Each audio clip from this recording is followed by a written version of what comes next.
बेटा आज हम लोग बात करेंगे स्ट्रक्चर ऑफ टीथ की, जिसमें हम लोग दांत का जो मॉर्फोलॉजिकल स्ट्रक्चर है कैसे बना हुआ है बाहर से और अंदर कैसे बना हुआ है सारा देखेंगे।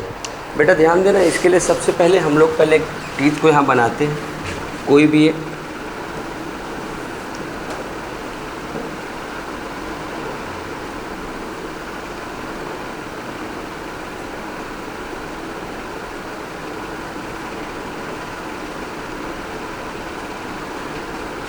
ऐसे टीथ हमारा बनेगा। बेटा ध्यान देना इधर,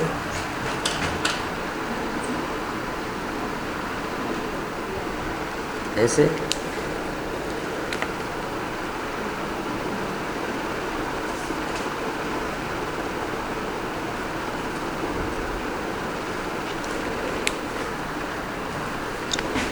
बेटा ध्यान देना, यहाँ आपका मसूड़ा है और यहाँ पर आपके बोनी सॉकेट है जिसमें आपका दांत फंसा हुआ है। ठीक, इधर देखना। और बेटा इस बोनी सॉकेट और टीथ के बीच में एक लेयर है जिनको आपस में से चिपकाती है। बेटा ध्यान देना, गांव में हम लोग पहले क्या करते थे, गाय भैंस बांधने के लिए ज़मीन में एक होल बना, उसमें लकड़ी डालते थे, उसको कंकड़ वगैरह मिट्टी डाल के यूँ सॉलिड कर देते थे तो वो हिलता नहीं था। उसी तरह बेटा ये जो बोन के अंदर छेद है ना, इसे कहेंगे एल्वियोलस। इसके अंदर दांत आया, अब इसको हमें इससे होल्ड करना है। ये बीच में हमने एक मेम्ब्रेन डाली, जिसे कहते हैं पेरीओडेंटल मेम्ब्रेन। क्यों कहते हैं अभी बाद में बनाना। पेरी मतलब चारों ओर, ओडोंटल मतलब टीथ। मैंने बताया था study of teeth is odontology. Periodontal membrane, और पेरीओडेंटल मेम्ब्रेन के साथ ही चिपकेगा तो यहाँ जो चीज़ भरी जाती है उसे कहते हैं सीमेंटम। आपने सुना होगा सीमेंट से हम लोग जोड़ते हैं। तो बेटा ये हो गया पेरीओडोंटल मेम्ब्रेन, ये प्लस साथ में है सीमेंटम, सीमेंटम जो इसे चिपकाती है। हो गया। अब हम इस स्ट्रक्चर का बात करें। बेटा ध्यान देना, जो दांत आपको दिखता है ऊपर की ओर सफ़ेद सफ़ेद दिख रहा है, इसमें आप ब्रश कर रहे हो, और एक पोर्शन होता है जो मसूड़े से ढका होता है, और अगला पोर्शन जो होता है बोन में धंसा होता है, जबड़े में, एल्वियोलस में। ये जो एक्सपोज्ड पार्ट है इसे कहते हैं क्राउन। जो मसूड़े में धंसा हुआ है इसे कहते हैं नेक, और जो इस बोनी सॉकेट में धंसा हुआ है एल्वियोलस में इसे कहते हैं रूट। ठीक, टीथ में रूट होते हैं ना, 1 2 3 अलग अलग। बेटा ये चीज़ तो आपसे मॉर्फोलॉजिकल देख लिया, एक्सपोज्ड पार्ट क्राउन, गम से ढका हुआ नेक, और अंदर क्या होता है, रूट। अब बेटा ध्यान देना कि ये क्या है, ये जो यहाँ पे इर्रेगुलर उभार है, इसे बेटा लास्ट क्लास में बताया गया था, इसे कहा गया था कस्पिड या कस्प। हो गया, कस्पिड या कस्प कहते हैं, जिससे हम लोग चबाते हैं ऐसे ऐसे। अब ये बेटा ये जो हमने बनाया है एक्चुअल में, ये ना एक्चुअल में अगर देखा जाए तो ये ऐसे होती है, यहाँ से लेकर के ये ऐसे आती है, ऐसे आती है, यहाँ तक ऐसे नीचे तक आती है। अब आपको बता दूँ टीथ एक्चुअल में कैसे होता है। ये जो सफ़ेद पोर्शन आप देखते हो ये ऐसे होता है, इसके ऊपर एक सेमी ट्रांसपेरेंट स्ट्रक्चर लगा होता है, तो नीचे की सफ़ेदी बाहर दिखती रहती है। अन्यथा आप घर जाना, आज अपना दांत ऐसे निकालना और आईने के क्लोज जाना, और आप देखोगे दांत के ऊपर एक पतली से ऐसे लगेगा जैसे सेमी ट्रांसपेरेंसी है, सफ़ेद के ऊपर हल्की सी लेयर से दिखेगी। घर जाके ट्राई करना। बेटा ये वो वाला पोर्शन है, इसे कहते हैं इनामल। इनामल, और इनामल इस लेयर से सिक्रीट होती है, इस लेयर से। इसे कहते हैं अमीलोब्लास्ट। अब आपको बता दो बेटा, अमीलोब्लास्ट होती एक्टोडर्मल, और जो एक्टोडर्मल चीज़ से बनेगी हो जाएगी एक्टोडर्मल। भाई आम के पेड़ में तो आम ही लगने वाला है, ऐसा तो है नहीं भैया आम के पेड़ में इस बार कटहल फल जाए तो मज़ा आ जाए, ऐसा तो होगा नहीं। क्यों हिमांशी, होगा क्या? नहीं। तो बेटा ध्यान देना, ये एक्टोडर्मल है तो ये भी एक्टोडर्मल होगा। अब देखना बेटा, ये जो ब्लैक वाला हमने ये लाइनिंग बनाई है, ये होता है बेटा ओडोंटोब्लास्ट सेल्स। क्या होती है? Odontoblast, odontoblast cell. और ये बनाती है सफ़ेद वाला पोर्शन, इसे कहते हैं डेंटाइन। ये होती मेसोडर्मल ओरिजिन की, इधर देखना, ये होती मेसोडर्मल ओरिजिन की, ये एक्टोडर्मल, ये मेसोडर्मल। तो टोटल दांत कैसा हो गया? एक्टोमेसोडर्मल। कैसा हो गया? एक्टोमेसोडर्मल। बेटा ध्यान देना, आपके एनसीईआरटी में एक्टोमेसोडर्मल वर्ड नहीं लिखा हुआ है, इसलिए इसको मैं बार बार समझा रहा हूँ कि एक्टोमेसोडर्मल ओरिजिन होती है। कैसे होती है? क्योंकि इसका एक पोर्शन जो सफ़ेद वाला बल्क है डेंटाइन, वो ओडोंटोब्लास्ट मेसोडर्मल ओरिजिन का है। हम यहाँ लिख सकते हैं मेसोडर्मल, और ये वाला पोर्शन जो है कैसा है? एक्टोडर्मल। ठीक, इस वजह से हम कहते हैं इसको एक्टोमेसोडर्मल। हो गया। ये सिर्फ स्ट्रक्चर इतना ही होता है, लेकिन ये जो खाली जगह है, ये जो खाली जगह है, इस खाली जगह का नाम क्या है? इस खाली जगह का नाम होता है पल्प कैविटी। कभी भी जब बचपन में आपका दांत उखड़ा होगा, या अभी भी किसी बच्चे को उखड़ा हुआ आप देखे हो, उसको पलट के देखना, उसके अंदर छेद होता है ना, वो पल्प कैविटी ही होती है। और इस पल्प कैविटी के सहारे यहाँ रूट से एंट्री करती है आपकी ब्लड वेसल्स, जो जाके सप्लाई देती है, और एंट्री करती है नर्व फाइबर। ये नर्व फाइबर बेटा यहाँ जाके यहाँ तक ऐसे आ जाते हैं, इनेमल और इसके बीच तक ऐसे यहाँ तक आ जाते हैं। ये मैं जानबूझ के बना रहा हूँ, आप मत बनाना, आपको समझाने के लिए बना रहा था मैं। ठीक, ये नर्व फाइबर यहाँ तक आ जाते हैं। इसका फ़ायदा क्या होता है? इससे क्या होता है? आपके दांत में सेंस बना रहता है, आप कोई चीज़ महसूस कर सकते हो। आप देखना, कभी भी खाना खाने की वजह से कुछ लोगों के दांत में भोजन फंसता है। जब फंसता है तो उसका फर्मेंटेशन होता है। फर्मेंटेशन जानते हो बेटा? Anaerobic respiration in the presence of microbe. अगर बैक्टीरिया वगैरह अंदर हैं, वैसे माउथ में तो होते ही होते हैं, तो भोजन फर्मेंटाइज होता है तो वहाँ एसिड बनता है। उस एसिड की वजह से इनेमल कटता है, काला हो जाता है, कटते कटते कटते कटते जब इनेमल इस लेवल तक आ जाता है जहाँ पर वो न्यूरॉन टच करने लगे, तो अब आप ठंडा गर्म कुछ भी पियोगे तो आपको फील होगा कि वो न्यूरॉन है, तो आपको लगेगा यार ये तो पानी बड़ा ठंडा है। तो उसको देखो, टीवी में ऐड आता है ना, अगर आप ठंडा या गर्म पीते हैं तो आपके दांतों में झंझनाहट सी, तो ऐड आता है ना सेंसोडाइन। वो जो झंझनाहट सी होती है बेटा, इसी की वजह से होती है। और वो पेस्ट, उस टाइप के जो पेस्ट होते हैं, कुछ नहीं करते, यहाँ सिर्फ सील लगाते हैं, ब्लॉक करते हैं सेंसिटिविटी पे, और परमानेंट ठीक नहीं करते। सील कर दिया, धीरे धीरे इनेमल जब ग्रोथ होगा, बेटा आपको बता दें ये इनेमल जो है अमीलोब्लास्ट से बनता है, पूरी लाइफ बनता रहता है। ये आपके दांत चबाते हुए घिसते हैं, अगर बनता रहता है पूरी लाइफ, इसका प्रूफ देखना चाहते हो तो कोई ऐसा इंसान देखो जिसका एक अपोजिट का दांत टूटा हुआ हो, तो उसका अगर ऊपर का टूटा नीचे वाला बढ़ता चला जाए। क्यों? क्योंकि सामने टकराता ही नहीं, इसलिए बढ़ता चला जाता है। जब देखो हम लोग दांत टकराते हैं ना, इसलिए देखो अजीब अजीब पे कटे होते हैं। तो ध्यान देना, इनेमल लगातार ग्रोथ करता है। इसलिए अगर कैविटी हल्की फुल्की है, आप ब्रश करते हो, सही से सफाई करते हो, इनेमल की ग्रोथ से कवर हो जाती है। अगर अंदर चली गई, डेंटाइन तक चली गई, जो सफ़ेदी है बेटा ध्यान देना, डेंटाइन जो है यही है वाइटेस्ट पार्ट ऑफ टीथ। ये वाइटेस्ट पार्ट ऑफ टीथ है डेंटाइन। इसलिए एक बार सवाल पूछा गया था, which of following is called as ivory of teeth. Ivory मतलब सजावट, दांत की सजावट क्या है? वो क्या है? डेंटाइन। अब इनामल पे खूब सवाल बनता था, अब भी बनता है। इनामल के बारे में एक बात जो आपको याद रखना है सीधे सीधे पीएमटी के लिए, hardest part of the body enamel. Enamel हमारे शरीर का हार्डेस्ट पार्ट है। वैसे सच ये है कि enamel is hardest part of the body of all vertebrates. दुनिया में जितने वर्टिब्रेट्स हैं, सबके बॉडी का हार्डेस्ट पार्ट यही है, एनामल। लेकिन आप ह्यूमन फिजियोलॉजी पढ़ते हो, पीएमटी में ह्यूमन फिजियोलॉजी आता है, तो सवाल यही पूछा जाता है hardest part of body in human, तो आप बताओगे इनामल। अब सवाल है ऐसा क्या है, कि हार्डेस्ट है? एक बैच में ऐसे पढ़ा रहा था, बेटा हार्डेस्ट पार्ट है। एक अब +1 का बच्चा तो +1 का ही होता है, खड़ा हुआ, सर तभी ना हड्डी चबा लेते हैं चिकन खाते समय। हम कहे हाँ बेटा इसीलिए चबा लेते हैं। अब वो अपनी फीलिंग बयां कर दिया, हम कहे हाँ बेटा ठीक, और बात सच है, उसकी गलत नहीं है बेटा, ये बहुत मजबूत होता है। लेकिन कमाल की बात ये है, जो सवाल है, दांत और बोन दोनों का केमिकल कॉम्पोजिशन सेम होता है। दोनों के सॉल्ट कैल्शियम कार्बोनेट और कैल्शियम फॉस्फेट होते हैं, दोनों के दांत।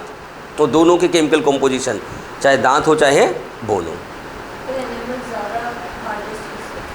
यही तो अगला सवाल है, जब दोनों के सेम कॉम्पोजिशन हैं ये ज़्यादा हार्डेस्ट क्यों है?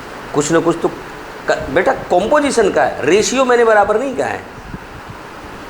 अब सारे इंसान बराबर होते हैं, सबका सिलेक्शन क्यों नहीं हो जाता? कुछ तो अलग होगा। तो इसमें जो अलग है वो दो चीज़ें हैं।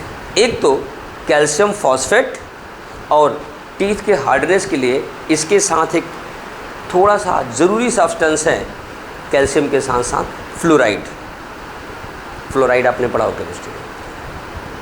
कैल्शियम फॉस्फेट और फ्लोराइड की वजह से दांत जो है बोन के कंपैरिजन में ज़्यादा हार्ड हो जाता है।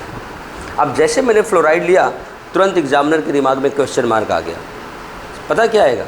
और सवाल डायरेक्ट नहीं पूछेगा, कहेगा वह कौन सा वाटर पोल्यूटेंट है जिसकी वजह से दांत में हल्का पीलापन आ जाता है, दांत खराब हो जाता है? वो है फ्लोराइड, और उस बीमारी का नाम है फ्लोरोसिस। क्या नाम है? फ्लोरोसिस। ये बेटा कुछ इलाकों के ग्राउंड वाटर में फ्लोराइड इम्बैलेंस है, तो वो जब वहाँ लोग ग्राउंड वाटर पीते हैं तो उनका टीथ ना पीला पड़ जाता है पूरा, और उसके बाद धीरे धीरे वीक हो जाता है, कमज़ोर हो जाता है। उस बीमारी को कहते हैं फ्लोरोसिस। ठीक, इतने सवाल तो स्ट्रक्चर में बनते ही बनते हैं। Crown, neck, root, pulp cavity, dentine, enamel, ये सारे। एक बार आप लोग डायग्राम बना लो, ये छोटा सा जो थ्योरी है थोड़ी सी वो मैं लिखवा देता हूँ। इजी है, आप बनाओ डायग्राम।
बेटा बस ऐसा बनाओ कि समझ में आ जाए और आप पढ़ सको।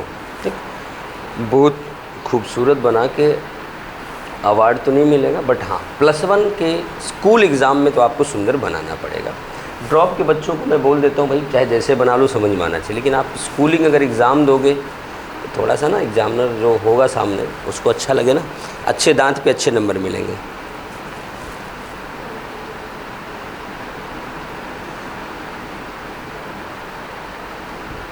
लक्ष्य का क्या बोल रही है?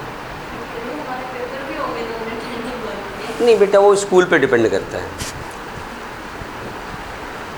वो स्कूल पे डिपेंड करता है। इन जनरल लोग नहीं करते।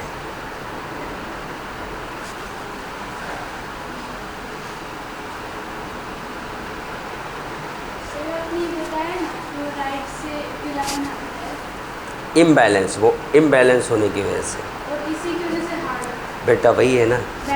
हाँ ये हाँ हार्ड होती है। ये हो गई ना दाल में नमक वाली कहानी। उचित है तो ठीक है, ज़्यादा हो गया तो फेंक दो। रुचिका, बात समझ में आ गई कि फ्लोराइड हार्डनेस प्रोवाइड करता है? नहीं, अब सोच रही कब आपने बोला फ्लोराइड। चलो अभी लिखाते इसमें बता दूंगा बेटा।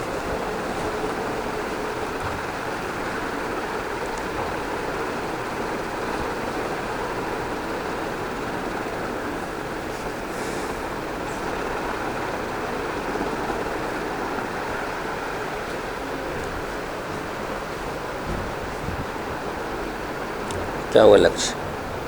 बन गया डायग्राम ना?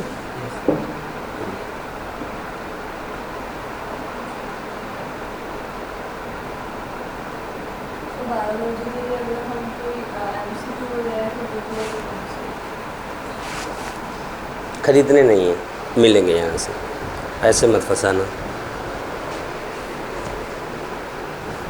जो डीपीपी मिल रही है इसके साथ साथ आपको प्रीवियस ईयर मिलेगा।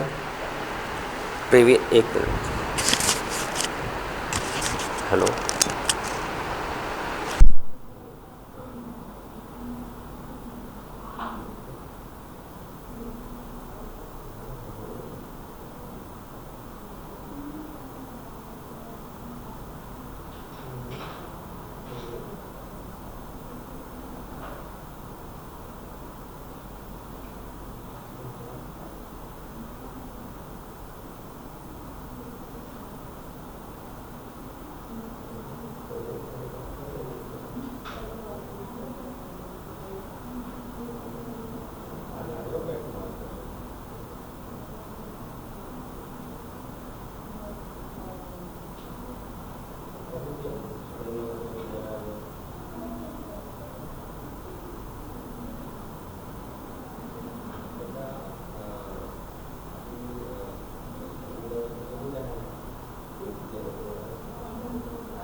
exposed part of the exposed जो बात दिख रहा है, exposed part of the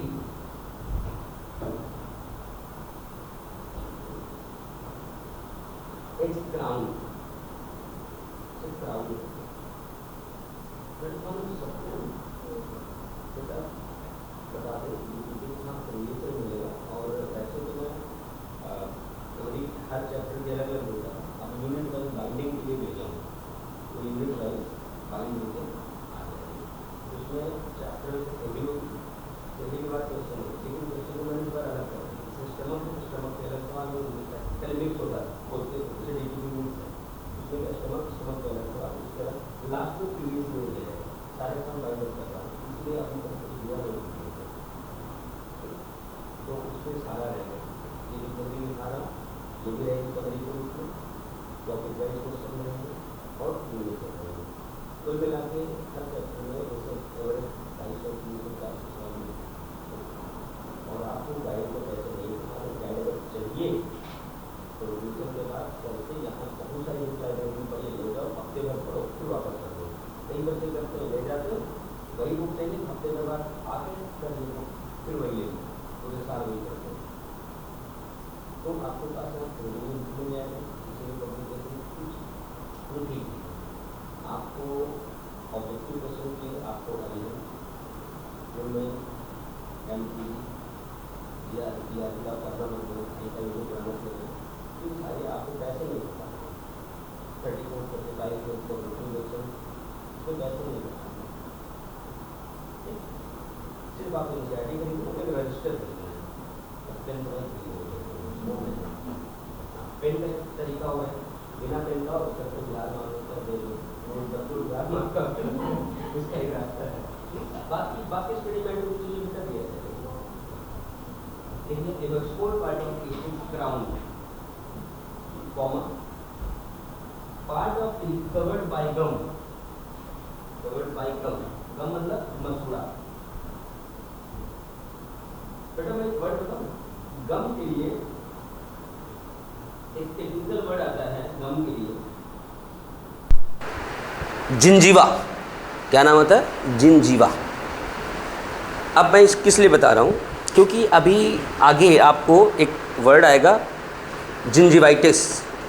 जब बताएंगे बीमारियाँ, जिंजीवाइटिस, टाइटिस मतलब सूजन, मसूड़े में जो सूजन आती है उसे कहते हैं जिंजीवाइटिस, समझ गए? उसके रीज़न अलग अलग हो सकते हैं। अगर वो किसी पैथोजन, एक पैथोजन है एंटमीबा जिंजीवैलिस इसलिए क्योंकि गम में रहता है, वो दूसरे की सहायता से पायरिया कॉज करता है। अब कभी कभी विटामिन सी की कमी से अगर सूजन आती है तो उसमें ब्लीडिंग भी होती है। तो ये अलग अलग बीमारियाँ हैं, याद रखना। गम के लिए वर्ड क्या आता है? जिंजीवा। अभी आगे आगे बेटा तब लिखना, मैं लिख दे रहा हूँ फिर भी। जिंजीवा, GINGIVA, जिंजीवा, गम के ब्रैकेट में GINGIVA, जिंजीवा। हो गया?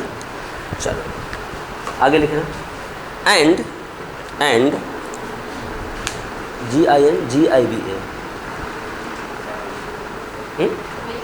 अच्छा आगे लिखो।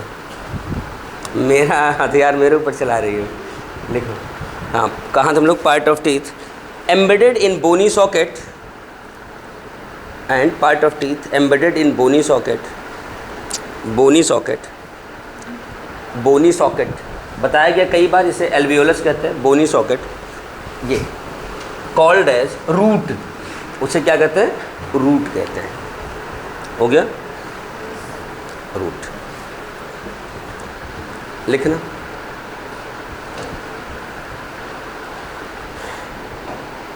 टूथ इज डिफरेंशिएटेड इनटू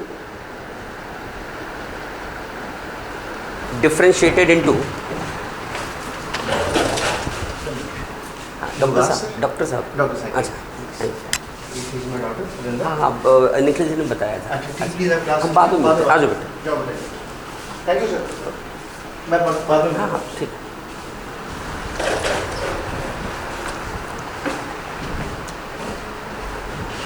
अन्य जानती हो क्या? अच्छा इधर देखो बेटा, अब क्या है, मैं क्या बता रहा था आपको? हाँ, टूथ इज डिफरेंशिएटेड इनटू, अब किस में डिफरेंशिएट होता है बेटा? ध्यान से देखना कि जैसे मैंने बताया था, नीचे एक सफ़ेद पोर्शन होगा, इसके ऊपर एक सेमी ट्रांसपेरेंट पोर्शन होगा। तो मैं यही बता रहा हूँ, डिफरेंशिएटेड इनटू, ये ऊपर वाला सेमी ट्रांसपेरेंट पार्ट इनामल और नीचे वाला सफ़ेद part dentine. Differentiated into enamel, अभी रुक जाओ बेटा, enamel and dentine, DENTINE, dentine. हो गया? इतना लिख लिया। आगे लिखना बेटा। Enamel is ectodermal in origin. Hello, हाँ जी सर, हाँ मिल क्लास में हूँ सर मैं। ठीक सर। ओके, तो इनामल क्या लिखा? Enamel is ectodermal in origin because, reason क्या है? Because derive from ameloblast, derive from ameloblast. ये अमीलोब्लास्ट से डेराइव होता है, अमीलोब्लास्ट। हो गया? आगे लिखते हैं। अब जब इसके बारे में लिख लिया ओरिजिन, तो इसकी भी लिख लेते हैं। देखो, dentine is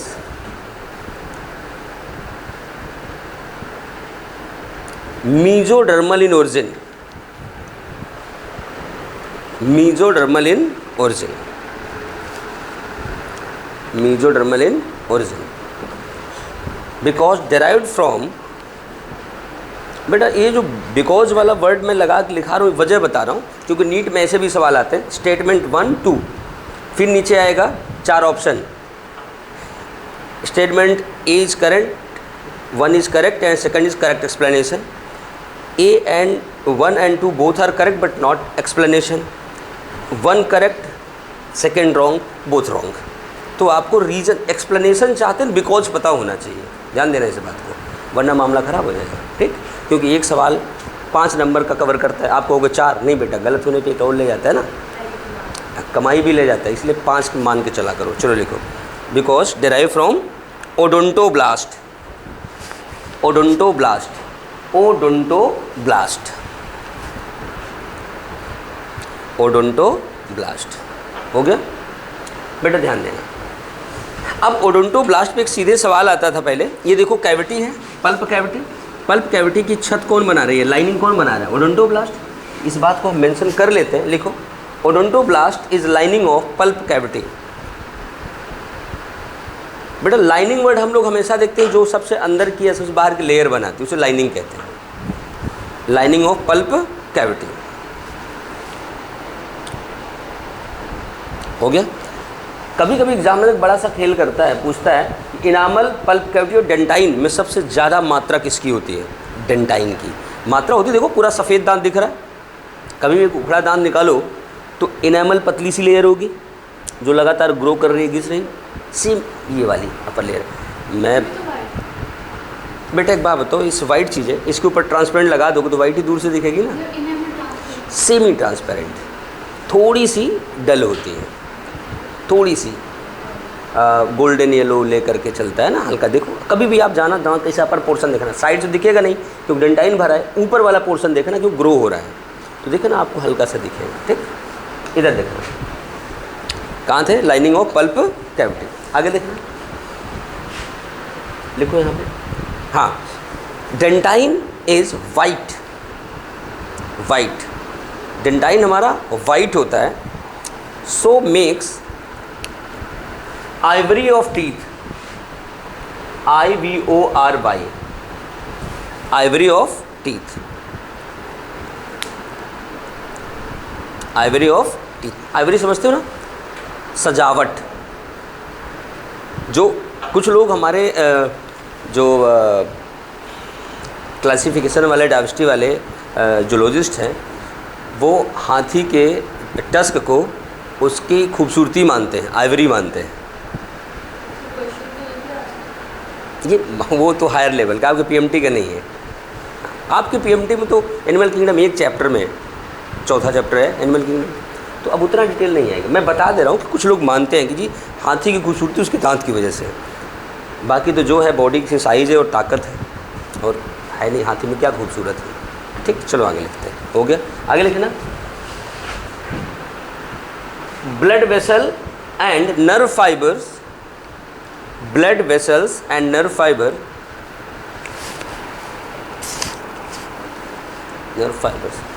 innervated in teeth, innervated मतलब enter, innervated मतलब enter, घुसना, penetrate, innervated in teeth through pulp cavity, through pulp cavity। एक स्टार पॉइंट और लिख लो, लिखना इनामल इज, बेटा लास्ट लाइन के बाद जब मैं बोलूँगा तब लिखना शुरू करना। ठीक, लिखो enamel is hardest part of body of vertebrates, hardest part of body of vertebrates. हो गया बस बेटा, इतना तो जो जो हमें दिख रहा था हमने सारी बातें कर ली। अब हमें करना है 2 लाइन केमिकल कॉम्पोजिशन, तो हेडिंग बना लो केमिकल कॉम्पोजिशन ऑफ टीथ। बेटा अब तुम भी शुरू कर सकते हो लिखना। थोड़ा अगर रजिस्टर नया है, पेज छोड़ना चाहते हो, इस गुड़िया का नोट्स देख लो अन्य का एक बार, क्योंकि बाकी बच्चे भी मेन नोट्स लाए नहीं हैं।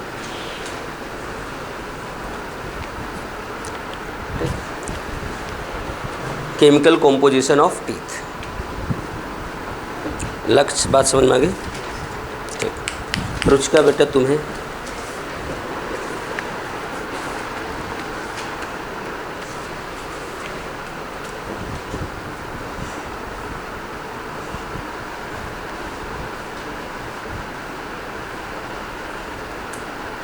हो गया।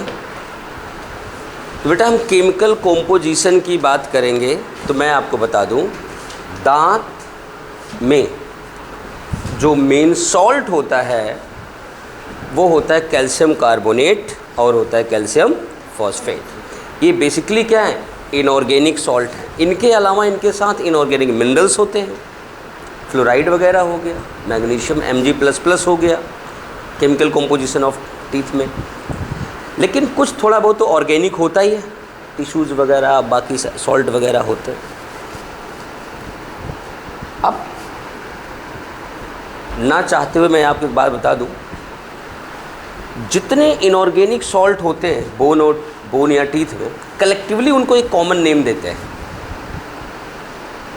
आप पहली बार सुनोगे हाइड्रोक्सी एपेटाइट, सुना है? नहीं सुना। अब तो पीएमटी में भी नहीं आता है, इसलिए लिखाते नहीं हैं हम लोग, बता देते हैं। बेटा 2 लाइन लिखना है, लिखो टीथ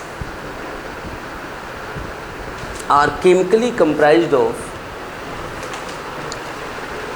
केमिकल कॉम्पोजिशन क्या होता है वही बात करें, chemically compound of calcium carbonate and calcium phosphate,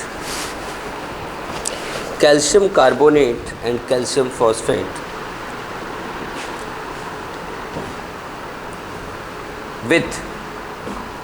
with some inorganic minerals,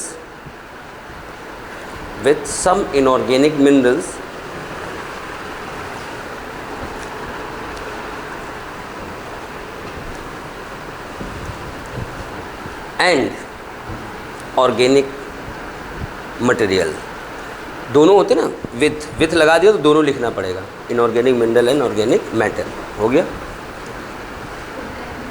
matter. बेटा एक बात लिखना है, देखो अब सीधी सी बात, अगर कोई कहे दांत में जो मेन हार्डनेस दिख रही किसकी वजह से, वो तो बेटा कैल्शियम सॉल्ट की वजह से है, कैल्शियम फॉस्फेट प्रोवाइड कर रहा है। लेकिन अगर कहे कि इस हार्डनेस को सपोर्ट कौन कर रहा है या कौन सा इसमें से मिनरल जो रिस्पॉन्सिबल है हार्डनेस के लिए, कैल्शियम नहीं है तो आप फ्लोराइड लगाओगे, जो मैंने बताया। अगर आपको बता दें, आप डेंटिस्ट के पास जाओ, जब वो फिलिंग करते हैं ना, फिलिंग करते हैं, अगर होलो वगैरह हो, कैविटी बन गई हो, अगर इनेमल पूरा नहीं कटा है तो वो सोचते हैं कि हम फील कर दें आगे कैविटी ना बढ़े, तो उसमें जो सॉल्ट वगैरह वो डालते हैं, क्या क्या डालते हैं वो आपका मैटर नहीं, हमारा मैटर नहीं, बट इतना है कि उनमें फ्लोराइड होता है जो थोड़ा सा सपोर्ट करता है हार्डनेस वगैरह में, टीथ को नुकसान नहीं होने देता, ठीक। तो लेकिन यहाँ जो मेन सवाल हमारा होता है वो यही होता है कि कौन सा वाटर पोल्यूटेंट है या कौन सा मिनरल है जो दांत में येलोनेस कॉज करता है, कमज़ोर बनाता है, वो है फ्लोराइड। और बेटा इस बीमारी का नाम क्या है, फ्लोरोसिस। मैंने वाटर पोल्यूटेंट करके इसलिए बताया क्योंकि सवाल सीधा कभी आया ही नहीं, हमेशा इकोलॉजी से जोड़ के आता है, तभी तो कुछ न कुछ तो पेपर घुमा के बनेगा ना, लिखना स्टार बना के।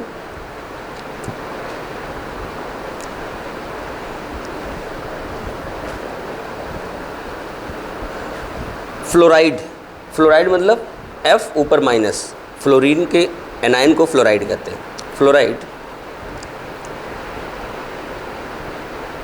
ब्रैकेट में लिखना एक,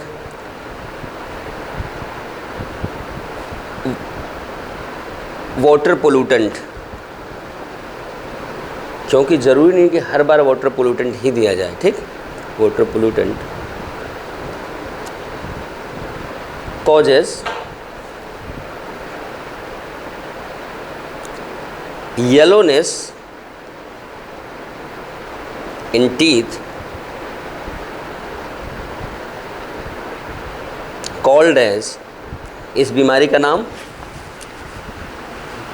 अभी तो बोला था, इस बीमारी का नाम फ्लोरोसिस। फ्लोरोसिस क्या हो गया, फ्लोरोसिस हो गई।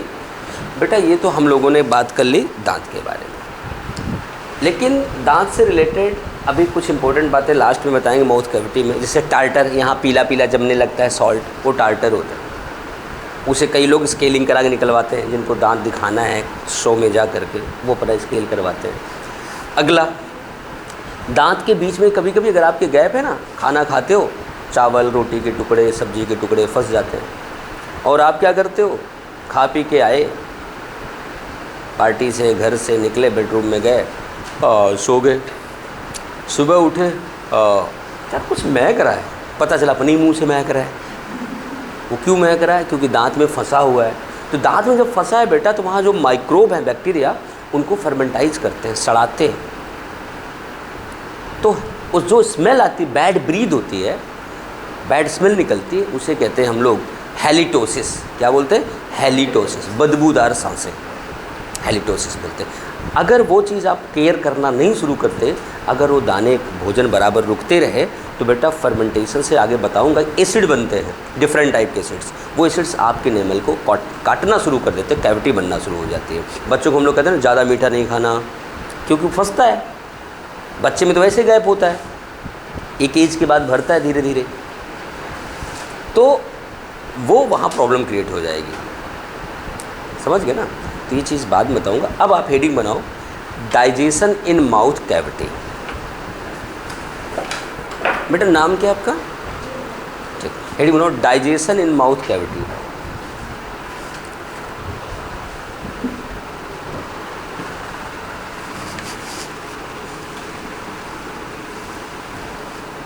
बना लिया हेडिंग? बेटा एक बार आप पेन ड्रॉप करो, सुन लो, फिर आगे बात करते हैं। पेन ड्रॉप करो। हम बात करें डाइजेशन इन माउथ कैविटी की।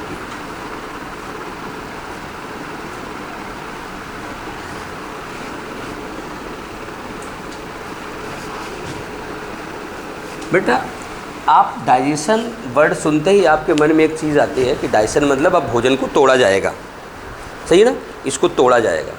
बिल्कुल सही बात है। माउथ कैविटी में डाइजेशन की बात करें तो सबसे पहले आप ऐसे भोजन लेते हो हाथ से, चम्मच से, जैसे भी लेते हो, फिर क्या करते हो, मुंह चलाते हो, दांतों से उसे ग्राइंड करते हो। ये जो आपने दांतों से तोड़ा ना, उसे दांतों से तोड़ा, ये जो तोड़ा ये हो गया मैकेनिकल और फिजिकल डाइजेशन। ये मैकेनिकल पार्ट है, आपने फोर्सफुली उसे तोड़ा, समझ गए। जब आप उसे फोर्सफुली तोड़ते हैं दांत से, मैस्टिकेशन करते हैं, उसी दौरान देखना आपके माउथ कैविटी के अंदर फ्लूइड निकलता है, लिक्विड निकलता है। धीरे धीरे सारा भोजन गीला हो जाता है। गीला हो जाता है ना, लक्ष्य का नहीं होता, होता है, गीला हो जाता है। अब वो भोजन देखना धीरे धीरे धीरे धीरे धीरे धीरे आपके पास जूं चिपकना शुरू कर देगा। थोड़ा ज़्यादा डाला था, चबा चबा के छोटा हो गया, फिर आप ऐसे करते हो, ऐसे कर लेते हो। अब यहाँ पे सवाल क्या है कि इस समय हुआ क्या? पहला तो मैकेनिकल डाइजेशन हुआ, दूसरा जो लिक्विड निकला, फ्लूइड निकला, उसका नाम है सलाइवा, लार। क्या नाम है? सलाइवा, लार। वो सलाइवा क्या किया, भोजन को गीला कर दिया, सॉफ्ट कर दिया, और उसके अंदर प्रेजेंट एंजाइम ने भोजन को डाइजेस्ट किया। समझ गए? तो हमें यहाँ दो चीज़ें देखनी है। सबसे पहला पॉइंट याद रखना है, जो पीएमटी का सवाल आएगा मैं लिखाऊंगा कि डाइजेशन इनिशिएटेड फ्रॉम, डाइजेशन हमारी बॉडी में इनिशिएट कहाँ से होता है? तो आप बताओगे माउथ कैविटी। अगर कभी आगे बताऊंगा कंप्लीट इन या कंप्लीटेड इन इंटेस्टाइन, शुरू होता है माउथ से, कंप्लीट कहाँ होता है? इंटेस्टाइन। अभी माउथ कैविटी में देख रहे हैं, तो माउथ कैविटी में जैसे भोजन जाएगा सबसे पहले यहाँ निकलेगा सलाइवा, और सलाइवा कहाँ से निकलेगा? सलाइवरी ग्लैंड से। कहाँ से निकलेगा? सलाइवरी ग्लैंड से। सबसे पहले हम सलाइवरी ग्लैंड पढ़ेंगे, ठीक? पहले हेडिंग बनाना, लिखना लिखना digestion initiated, digestion initiated, digestion initiated from mouth cavity. मैंने इन नहीं लिखवाया, फ्रॉम लिखवाया, जिससे आपको पता हो कि यहाँ से शुरू होता है, ख़त्म और कहीं होता होगा, ठीक? फ्रॉम माउथ कैविटी हो गया। लिखना in mouth, in mouth cavity, in mouth cavity, in mouth cavity